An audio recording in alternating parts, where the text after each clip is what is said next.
کہ میں نے کسی اور کی پریشانی کو حل کیا ہے، کسی اور کی پرابلم کو سالو کیا ہے، میں نے اس کی قانونی اعتبار سے، فائنینشلی اعتبار سے، کسی بھی زاویے سے وہ تھکا ہوا تھا، پریشان تھا، معاشرے کے اندر مجبور تھا، مظلوم تھا، میں نے اس کا ساتھ دیا، پیسوں کے ذریعے سے، قانونی مشاورت کے ذریعے سے، کچھ چیزیں دے کر، سپورٹ کر کے، کسی بھی زاویے سے، حکومتی اعتبار سے، دفاتر کے اندر جانے کے بعد کسی بھی زاویے میں اس کے مسئلے کو حل کر رہا ہوں. لیکن کیا مجھے یہ خوشی نہیں ہو رہی کہ میرے گھر میں جو مسئلہ چل رہا ہے، خواہ وہ فائنینشلی میرا اپنا مسئلہ چل رہا ہو، میرے گھر میں کوئی بیماری یا دکھ تکلیف آئی ہوئی ہے، یا میرے گھر میں کوئی لڑائی جھگڑے چل رہے ہیں اور اب میں پریشانی کی زندگی گزار رہا ہوں، اب میں کب خوش ہوں گا؟ میں خوش اس وقت ہوں گا کہ جب وہ میرے گھر کی پریشانی دور ہو جائے، میرا بچہ صحت مند ہو جائے، میری تکلیف دور ہو جائے، میرے گھر میں برسوں سے بیماریاں وہ ختم ہو جائے،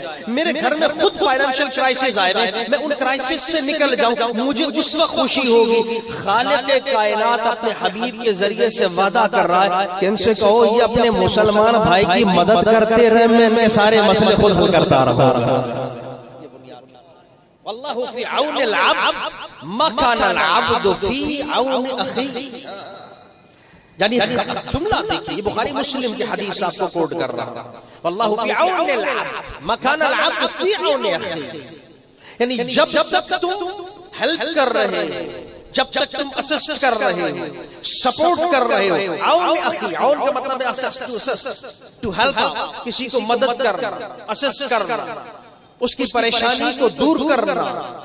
کس کی؟ اخی، ڈیئر برادر، اپنے بھائی، اپنے مسلمان بھائی.